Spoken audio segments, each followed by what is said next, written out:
안녕하세요. 축구 전문 기자 한준입니다. 2023 카타르 아시안컵 더 이상 이변은 없었습니다. 일본과 대한민국이 16강 진출을 확정했는데요. 일본이 신태용 감독이 이끄는 인도네시아를 상대로 3대1 승리를 거두면서 D조 2위로 16강 진출에 성공했고, 이 결과를 통해 인도네시아가 승점 3점인 3위가 되면서 중국이 승점 2점인 3위이기 때문에 1승 1무 이상을 기록한 아직 3차전을 치르지 않은 모든 팀들의 16강 진출이 확정이 됐습니다. 일본과 인도네시아 경기 이후에 일본 현지에서는 16강에서 한일전이 펼쳐질 것이다라는 기대감을 높이고 있는데요. 한국을 상대로는 3실점을 각오해야 할 것 같다며 인도네시아를 이겼음에도 이날 경기까지 실점했던 수비에 대한 우려를 드러내고 있습니다. 일본과 한국의 경기가 유력한 가운데 어떤 경우의 수가 필요한지, 또 우리가 우승하기 위해서 넘어야 할 일본의 전력은 어떤지 인도네시아와의 경기를 중심으로 현지 반응까지 총정리해드리겠습니다. 2023 카타르 아시안컵 D조 마지막 경기가 방금 전에 끝났는데요. 일본이 인도네시아를 상대로 3대1로 완벽한 승리를 거뒀습니다. 71.7%의 점유율, 그리고 슈팅 숫자 14대3이었는데 다만 주목할 부분이 유효 슈팅이 2대1이었다는 것입니다. 한 골은 자책골로 기록을 했고 또 한 골은 페널티킥이었을 정도로 슈팅 기회는 많았지만 사실 경기 내내 그렇게 날카롭다, 위협적이다라는 느낌은 없었거든요. 맞대결을 펼친다면 충분히 우리가 이길 수 있다라는 느낌이 들었을 정도로 대회전까지 조금은 걱정하고 우려했던 일본의 전력이 생각만큼은 강하지 않다는 느낌이 들었습니다. 한편 인도네시아는 일본과의 경기 패배로 3위로 조별리그를 마쳤는데 아직 탈락한 것은 아니고 16강 진출이 가능한 정우의 수가 남아있습니다. 우선 서두에 말씀드린 대로 중국이 승점 2점인 3위, 그리고 인도네시아가 승점 3점인 3위가 되면서 1승 1무를 기록한 마지막 라운드 2, 3위가 가능한 팀들의 16강 진출이 확정이 됐는데요. 일본 언론 역시 일본이 인도네시아를 제압함으로 인해 한국과 요르단 그리고 태국까지도 16강 진출이 최종전 결과와 관계없이 확정이 됐다라고 보도했고요. 또 일본이 D조 2위 순위를 확정한 가운데 16강에서 만날 팀이 2조 1이기 때문에 2조의 마지막 라운드 상황도 소개하고 있는데, 경우의 수에 따라서 요르단이 바레인을 꺾을 경우에는 조 1위를 확정하며 일본과 16강전을 치르게 되지만, 만약 요르단이 바레인과 비기거나 혹은 패배할 경우 한국이 말레이시아를 이기면 또 그 가능성이 굉장히 크기 때문에 이렇게 될 가능성도 충분히 있다. 물론 바레인이 요르단을 꺾은 가운데 한국이 말레이시아를 이기지 못하는 상황이 될 경우에는 바레인이 1위가 되면서 일본과 16강에서 만날 가능성도 존재는 하지만, 현재까지는 한국이 말레이시아를 가장 확실하게 잡을 수가 있고 또 요르단이 바레인을 확실하게 이긴다는 보장이 없기 때문에 한일전의 가능성을 가장 높게 점치고 있습니다. 일본과 인도네시아 경기 세부 기록을 조금 더 살펴보면요, 말씀드린 대로 볼 점유율은 71%, 7대3 정도로 완전히 압도했고, 전반전에는 강한 전방 압박뿐 아니라 인도네시아의 공격 전개가 굉장히 많은 패스미스가 발생하면서 거의 이렇다 할 플레이가 나오지 못해서 상대 지역을 거의 지배하는 그런 일본의 경기가 있었거든요. 주목할 점이 일본의 패스 성공률이 85%에 달한 빌드업의 정수를 보여준 반면에 인도네시아는 64%에 불과했는데, 일본의 강한 압박, 하이라인 축구가 돋보였던 경기였는데요. 이 경기에서 다만 일본이 무려 14개의 슈팅 중에 8개가 빗나갔고 유효 슈팅이 2개밖에 되지 않았던 부분들, 그리고 4차례의 빅찬스 중에 2차례를 놓쳤던 빅찬스 미스 기록을 보면 일본의 고질적인 문제는 역시 골 결정력이라는 것을 볼 수 있었습니다. 골대 강타를 한 차례 기록했던 부룬도 있었지만 그 골대 강타마저도 어떻게 보면 일본의 결정력이 드러났던, 넣었어야 하는 기회라고 볼 수 있겠는데요. 이날 일본의 포메이션을 보면 4-3-3 대형으로 경기했습니다. 네덜란드에서 활약하고 있는 우에다 아야세 선수가 최전방에 배치됐고, 왼쪽에 나카무라 케이토, 오른쪽에 도안 리츠를 배치했습니다. 이토준야 선수가 사실은 일본의 핵심 측면 공격수인데 경고 리스크가 있다 보니까 이날 경기는 벤치에서 출발했고, 미나미노 역시 벤치에서 경기를 시작한 가운데 쿠보 선수가 본래 2선 공격수로 잘 알려져 있지만 이날은 공격형 미드필더 역할을 맡았어요. 4-2-3-1로 대형을 표기했을 때는 쿠보를 공격형 미드필더로도 봤지만 이날 사실상 오른쪽 메잘라의 역할을 맡았고, 하타테레오가 왼쪽 메잘라, 엔도 와타루가 후방의 원볼란치 역할을 맡으면서 4-3-3, 3미들의 형태가 구동이 됐고요. 포백 라인은 나카야마와 마이쿠마가 좌우 풀백, 센터백은 마치다와 토미야스가 배치가 됐는데, 확실히 토미야스 선수가 안정적인 볼 커트와 볼 전개를 보여주면서 노련하게 포백 라인을 통솔했습니다. 다만 나카야마와 마이쿠마가 적극적으로 오버래핑을 하긴 했지만 기술적으로 조금은 투박한 모습들을 보여줬고, 패스 전개 매끈함이 점이 어떻게 보면 지금 일본이 역대 가장 많은 유럽파를 배출하고 있고 또 유럽파들의 활약도 가장 돋보이는 상황 속에서 물론 미토마가 부상으로 빠져있는 상황을 감안한다고 하더라도 과거 혼다나 나카무라나 혹은 나카타 히데소시가 활동하던 때보다 조금 더 강렬한 모습, 조금 스파크를 만들어내는 선수가 부족하다는 느낌을 줬어요. 무엇보다 이번 경기에도 여전히 2002년생의 어린 혼혈 골키퍼 스즈키 자이언의 부진한 모습이 이어졌는데요. 대체적으로 좋은 활약을 펼치다가 결국에는 실점했고 일본이 조별리그에서만 무려 5골을 실점하면서 통과한 부분들, 게다가 상대팀 중에 두 팀이 베트남과 인도네시아라는 분명히 한 수 아래의 전력의 팀이라는 점들을 감안한다면 일본이 수비적으로도 그렇게 단단하지 못하고 공격적으로도 결정력이 부족한 모습을 보이다 보니까 우승할 수 있는 전력은 아니다라는 느낌이 들고 있습니다. 신태용 감독이 이끈 인도네시아는 5-4-1 대형으로 예상대로 선수비 후역습에 자세를 취했는데요. 이날 경기는 오른쪽 측면을 담당하는 주장 아스나이 선수가 선발 명단에서 빠졌고 후반에도 투입되지 않으면서 오른쪽의 세밀함이 좀 떨어졌습니다. 이날 왼쪽의 사유리라든지 마르셀리노라든지 또 최전방의 스트라이커 같은 선수들은 조금 버텨주고 연결해주고 구분투했지만 오른쪽에서 사실은 등번호 5번을 달고 뛰었던 라마다니 선수의 패스 미스가 워낙 많이 나왔고 에기 마울라나 선수 역시 오른쪽에서 공격을 전개할 때 둔탁한 모습과 정밀성이 떨어지는 모습들, 템포를 살리지 못하는 모습이 나오면서 아스나웨이가 없는 가운데 오른쪽 측면의 파괴력이 떨어진 것이 어떻게 보면 이날 경기 인도네시아가 계획대로 플레이하지 못했던 부분이 아닐까 생각이 드는데요. 일본에서는 가장 돋보였던 선수가 쿠보와 도안리치라고 개인적으로 생각을 했습니다. 우에다 선수가 사실 2골을 넣었고 마지막 득점도 상대의 자책골로 이어진 결정적인 슈팅을 연결한 선수였지만 사실 우에다가 그렇게 날카롭다는 느낌보다는 인도네시아의 수비의 문제 자체가 좀 더 드러났거든요. 오히려 경기 전체를 지휘했던 중앙에서의 플레이메이킹을 보인 쿠보 선수의 볼 운반 능력과 패스 타이밍이라든지 패스 창의성이 돋보였어요. 82분 동안 뛰었던 쿠보 선수의 패스 정확성은 70%로 많은 미스가 있기도 했지만 그래도 키패스 2개, 크로스 패스도 5개나 연결했고 7번이나 드리블 돌파를 시도해서 3차례 승리했고 볼 경합도 15번 중에 6번 승리할 정도로 굉장히 중앙 지역을 휩쓸고 다니는 모습이 있었고요.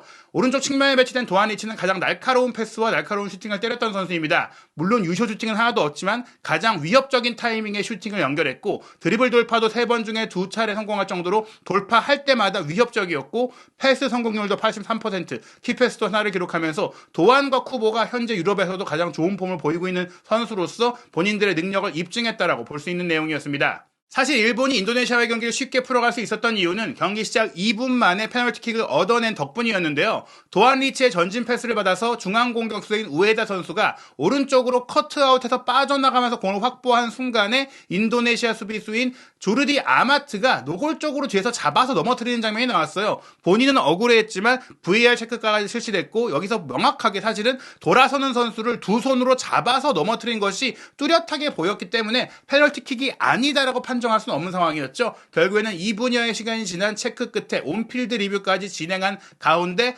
페널티킥으로 판정이 정정됐고 전반 6분 우에다 선수가 이 페널티킥, 본인이 얻어낸 페널티킥을 강하게 구석으로 차 넣으면서 일본이 선제골을 넣었습니다. 이른 시간에 페널티킥을 허용하면서 선제골을 내준 인도네시아는 정신적으로도 굉장히 흔들렸고 조급한 모습들을 보였는데요. 그러다 보니까 전반 30분이 될 때까지 거의 이렇다 할 장면을 만들지 못한 채 일방적으로 일본의 공격에 두들겨 맞는 흐름들이 있었습니다. 다만 일본도 날카로운 슈팅을 보이지 못하면서 마지막 순간에 슈팅 타이밍을 빼앗기거나 어이없는 슈팅으로 공격을 마무리하는 아쉬운 모습들이 있었는데요. 이러한 가운데 전반 30분에 유효한 인도네시아의 역습 공격이 한 차례 나왔습니다. 왼쪽 측면 풀백인 아르한 선수의 스루 패스를 받아서 왼쪽 측면 공격수 마르셀리노가 빠져들어가며 컷백을 연결한 것, 나카야마 선수가 골대 앞에서 차단하는 장면들이 있었는데 위협적으로 이어졌고요. 이어진 코너킥 상황에서 또 아쉬웠던 게 마르셀리노가 니어포스트로 연결한 코너킥이 옆구물을 때린 것인데 이렇게 사실은 인도네시아가 역습을 전개하다가 상대 일본이 노련하게 파울로 잘라냈을 때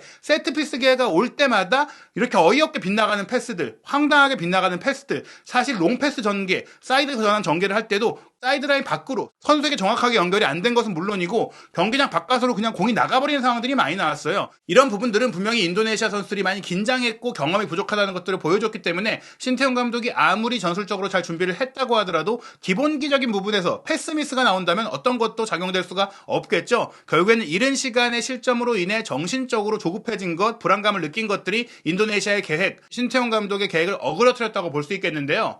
이런 가운데 전반 34분 일본이 한 차례 멋진 공격 장면을 만들어줬는데 쿠보 선수가 왼쪽 하프 스페이스에서 감각적인 로빙 스루 패스를 나카무라 케이토에게 연결해줬고, 나카무라 케이토 선수가 문전 왼쪽에서 슈팅을 시도한 것이 수비를 맞고 흘러나왔을 때 다시 한번 달려들면서 쿠보 선수가 슈팅을 때렸는데 이것도 수비가 막아냈거든요. 하지만 재차 이어진 공격에서 다시 한번 마이쿠마가 쿠보에게 공을 주면서 배우로 침투했고, 쿠보 선수가 여기서 6명 사이를 뚫어내는 기가 막힌 왼발 로빙 스루 패스를 연결했고요. 이 패스를 오른쪽 풀백 마이쿠마가 문전 우측 깊이 들어가서 컷백으로 내줬고, 나카무라 케이토가 논스톱 슈팅을 가져갔는데 이 슈팅이 골포스트를 때리고 무산이 됐어요. 사실은 뭐 골대의 불운이라고도 볼 수 있겠지만, 말씀드린 대로 워낙 본인에 대한 견제도 없었고 골키퍼도 이미 마이쿠마의 컷백을 막기 위해 중앙 골문을 비운 상태였기 때문에 이걸 놓친 것은 슈팅의 정확성이 떨어졌다라고 해야 되는 부분일 것 같습니다. 그래도 전반전 내내 이렇게 쿠보 선수가 일본 축구 특유의 기술적인 모습과 날카로운 패스를 보여줬던 것은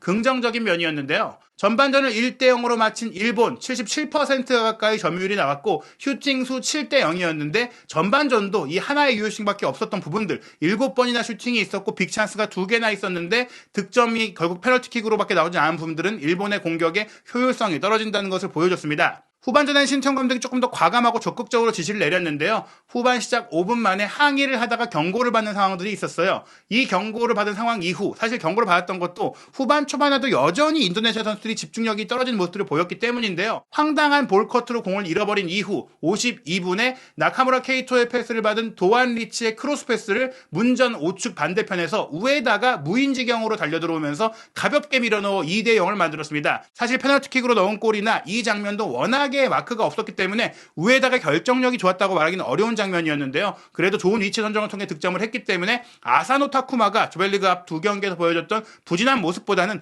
우에다가 낫다는 일본의 반응이 나오고 있습니다. 2대0으로 확실하게 쐐기를 박은 가운데 인도네시아는 54분에 오른쪽 측면 공격수 사유리를 빼고 본래 주전 2선 자원인 위탄 술레이만을 투입했는데요. 위탄이 들어간 이후 조금 더 공격적인 부분들이 살아나긴 했지만 일본 역시 2대0이 된 이후에는 워낙에 이제 심리적인 부담들이 덜어냈기 때문에 편안하게 경기를 펼쳤습니다. 55분에는 도안 리치의 패스를 받은 하타테레오의 백힐이 나왔고 이 백힐을 다시 도안 리치가 받아서 문전 우측에서 왼발 슈팅을 가져간 것이 아슬아슬하게 골대 옆으로 빗나갔는데요. 이 슈팅이 빗나간 것도 결정력이 아쉽다고 볼 수 있겠지만 공격 전개 과정에서의 도안의 판단과 움직임은 굉장히 인상적이었습니다. 61분에는 센터백인 토미야스가 수비 뒷공간으로 강하게 때려넣은 롱패스를 도안 리치가 키핑한 이후 골키퍼가 나온 것을 보고 로빙 슈팅을 연결했는데 골대 옆으로 아슬아슬하게 빗나가는 장면도 나왔습니다. 이러한 가운데 인도네시아도 좋은 공격 장면을 교체 투입한 위탄 술레이만을 통해 만들었는데요. 63분에 위탄의 스루 패스를 받은 에기 마울라나의 컷백을 마르셀리노 선수가 슈팅으로 가져갔는데 골대 위로 넘어가고 말았습니다. 64분에는 쿠보 선수가 기점 패스를 연결한 가운데 나카무라의 스루 패스를 왼쪽 풀백 나카야마가 크로스 패스로 연결한 것, 도안리치가 문전 우측에서 헤더 슈팅을 가져갔는데 수비수인 허브너가 걷어내는 장면이 있었습니다. 도안리치가 분명히 오른쪽에서 좋은 모습들을 보였고 쿠보 선수가 왼쪽 메잘라 위치로 많이 이동하면서 후반전에는 굉장히 날카로운 플레이들을 계속해서 보여줬는데요. 68분 이미 승기를 확실하게 잡았던 일본은 나카무라와 하타테레우를 빼고 마에다와 미나미노를 투입하면서 체력 안배에 나섰고요. 인도네시아는 73분에 불의의 부상을 받은 애기를 빼고 센터백인 장신 선수 엘칸 바고투를 투입했는데 이 선수는 사실 신태용 감독이 훈련 중에 최전방 공격수로 쓰기 위해 비밀 병기로서 준비했던 선수인데요. 2대0이 된 상태에서 사실은 좀 어려운 상황이지만 엘칸 바고투를 최전방에 배치해서 이 계획을 실현했습니다. 한편 82분 일본은 쿠보와 토미야스도 빼고 사노와 와타나베 젊은 선수들을 투입했고요. 86분에는 도안 리치까지 빼고 이토 준야를 투입했는데 역시 이토 준야의 사이드 플레이는 인상적이었습니다. 88분 이토 준야가 오른쪽 측면을 파고들며 연결한 패스를 우에다가 이어받아 오른발 슈팅으로 가져갔는데요. 인도네시아 수비수인 허브너를 맞고 굴절되며 자책골이 되면서 일본이 3대0으로 인도네시아의 추격 의지를 완전히 끊어버렸습니다. 하지만 후반 출발 시간 1분 아르한 판수의 롱스로인을 미나미노가 헤더로 걷어내려고 한 것이 배후로 빠져나가면서 공격에 가담했던 인도네시아 수비수 샌디 월시 선수가 밀어넣기 슈팅으로 한 골을 만회했는데 사실 이 장면도 스즈키 자이언 골키퍼의 위치 선정도 아쉬웠고 반응력도 아쉬우면서 사실은 스즈키 자이언 선수가 이 경기까지도 실점을 하면서 비판의 도마를 벗어내지 못했습니다. 한편 같은 시간에 열린 이라크와 베트남의 경기에서는 베트남이 먼저 선제골을 넣고 세트피스에서 날카로운 모습을 보이면서 인상적인 마지막 경기를 치렀는데요. 하지만 결국에는 이라크가 난타전 끝에 3대2로 승리했습니다. 특히 이번 경기도 아이맨 후세인 선수가 멀티골을 기록하며 조별리그 3경기에 모두 득점하며 현재 아시안컵 득점 선두를 달리고 있는데요. 이라크가 3전 전승으로 1위를 차지했고 일본이 2승 1패로 D조 2위, 베트남은 3전 전패로 탈락했고 인도네시아가 1승 2패로 3위인 상황입니다. 이라크 공격수 아이맨 후세인은 분명히 이번 대회 최고의 골잡이로 떠오르고 있는데요. 압도적인 높이와 빠른 타이밍의 슈팅력을 보여주고 있는데 이번 경기도 73분에 엘라이비 선수의 크로스 패스를 강력한 헤더, 정확한 헤더 슈팅으로 마무리했던 득점도 있었고 골대를 때린 슈팅도 있었고 또 페널티킥으로 득점을 결승골을 터뜨리면서 굉장히 확실한 득점력을 보여주고 있습니다. 우리가 이제 우승까지 가는 길에는 이라크를 만날 가능성도 배제할 수 없기 때문에 평가전에서 만났던 때와 전혀 다른 모습을 보이고 있는 이라크의 행보도 예의주시해야 될 것 같습니다. 한국은 말레이시아와 1월 25일 목요일 밤 8시 30분에 마지막 경기를 치르게 되는데요. 이 경기를 이기고 요르단이 바레인을 이기지 못할 경우에는 2조의 1위가 되어 1월 31일 수요일 저녁 8시 30분에 일본과 한일전으로 16강을 치르게 되고요. 만약 요르단이 바레인을 이긴다면 우리의 경기 결과가 어떻게 되든지 요르단이 1위, 우리가 2위가 될 가능성이 높습니다. 우리가 이제 말레이시아에게 비기거나 패한다는 가능성을 가정하지 않았기 때문이긴 한데요. 어찌됐거나 우리가 2위가 될 경우에는 F조 1위인 사우디아라비아와 1월 31일 수요일 새벽 1시에 16강전을 치르게 되는데 사실은 일정상으로는 2위로 올라가는 게 더 낫습니다. 2위로 올라갈 경우에는 개최국 카타르라든지 또 강호인 이란을 결승전 전까지 만나지 않을 수 있고 준결승전을 먼저 치르기 때문에 결승전 전까지 휴식일이 하루 더 있는 상태가 되니까요. 우리가 이제 요르단에게 1위를 내준다고 하더라도 일정상으로는 편안할 수 있다. 하지만 또 클린스만 감독도 말했듯이 자존심상 우리가 일부러 말레이시아와의 경기를 대충 할 수는 없잖아요. 일단 말레이시아를 이겨놓고 다른 경기 결과 봐야 되는데 우리가 조 1위로 올라간다면 한일전 화끈하게 치르고 결승까지 진격하면 될 것 같습니다. 일본 현지에서도 16강 한일전 가능성을 많이 언급하고 있는데요. 현재 일본의 인도네시아전 리뷰 기사에 가장 많은 추천을 받은 기사에서도 16강에서 한국을 만나 거기서 일본의 힘을 보여줬으면 좋겠다. 맞대결에서 숙적 한국을 꺾는다면 일본 대표팀도 자신감을 회복하고 결속력도 올라갈 것이다라고 했어요. 아마도 이제 미토마가 복귀하지 못한 가운데 일본 대표팀의 전력과 경기력에 대해 좀 아쉬운 반응들이 많이 있는데 한국과의 경기가 이런 아쉬움들을 깨워낼 수 있는 그런 경기가 될 수 있다고 얘기하고 있고요. 한국과의 경기 기대된다라면서 반대로 쉬운 상대일지도 모른다. 최근에 한일전의 궁합이 나쁘지 않았고 이긴다면 기세가 더 오를 것이다라고 얘기하면서 요르단보다는 오히려 한국이 수월할 수 있다. 또 요르단이 중동팀이니까 중동에서 열리는 아시안컵에서는 오히려 상대하기 어려울 수 있다. 이라크전처럼 어려울 수 있다. 이런 얘기들이 나오고 있습니다. 또한 한국에 대해 존중심을 보인 댓글들도 있었는데요. 다음 상대는 한국이나 요르단 같은 강적뿐이다. 그리고 그런 팀들을 이겨야만 진정한 아시아의 왕자가 될 수 있다고 했고요. 요르단이든 한국이든 선수들 모두 리스펙트해야 한다. 이제 한국도 존중해야 되지만 요르단이 올라와도 존중해야 된다라는 겸손한 반응을 보인 팬들도 있었습니다. 그리고 이제 한국과의 경기에서도 만약 한국이 자신감을 버리고 지키는 축구를 한다면 일본을 상대로 선수비 후역습을 준비한다면 무서울지 모르겠지만 대등하게 경기한다면 정면 승부 맞불을 놓는다면 우리가 이길 확률이 높다라고 얘기하면서 한국은 역습만 무섭다 이렇게 얘기를 했는데요. 과연 정말 그럴지 일본이 오히려 최근에 역습 축구를 만들어왔고 우리가 지배하는 축구를 많이 만들어왔는데 또 이 경기가 어떤 양상으로 펼쳐질지 많은 관심이 모이고 있습니다. 한편 조금 부정적인 반응들이 보인 팬들도 있었는데요. 무엇보다 이번 경기까지도 수비적으로 아쉬웠고 또 인도네시아를 상대로도 결국에 그렇게 압도적인 플레이를 보였다고 하기 어려울 것 같습니다. 인도네시아와의 같은 경기에서 실점을 한다면 있을 수 없는 일이다. 한국전도 스즈키 자이언 골키퍼를 쓸 거냐 이런 반응들도 있었고요. 이런 상태, 지금 상태로 한국과 경기하면 질 수도 있다. 한일전이 되면 이런 일이 벌어날 수 없다. 이렇게 쉽게 골을 넣는 상황은 안 나올 것이다. 이렇게 얘기를 했고요. 일본이 세트피스에서 득실점이 많기 때문에 한국을 상대한다면 3실점은 각오해야 할 것 같다.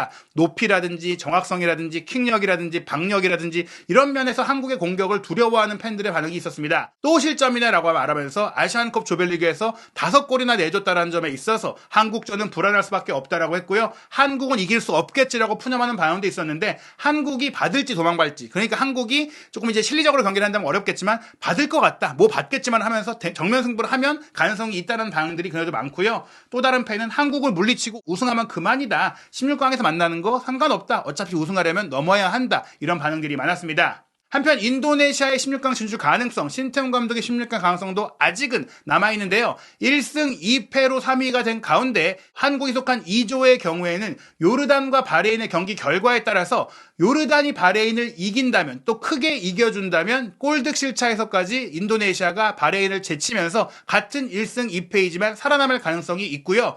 또 오만과 키르기스탄의 F조 마지막 경기도 있는데 이 경기에서 오만이 이기지 못하고 비기는 결과가 나온다면 인도네시아가 극적으로 마지막 티켓을 거머쥘 가능성이 있습니다. 과연 아시안컵 조별리그 마지막 경기에서 어떤 결과가 어떤 16강 대진표가 결정될지 아주 흥미진진한 상황인데요. 한국과 말레이시아 경기 1월 25일 목요일 오후 8시 30분에 열리고 요르단과 바레인 경기도 같은 시간에 열립니다. 조별리그 마지막 일정은 같은 날 밤 12시 12월 26일 0시에 킥오프하게 되는데요. 우리 대표팀이 말레이시아와의 경기에서 어떤 모습을 보여줄지 16강전 상대는 어느 팀이 될지 과연 한일전이 성사될 수 있을지 한준TV에서 구독, 좋아요, 알림 설정을 통해 놓치지 않으시기 바랍니다.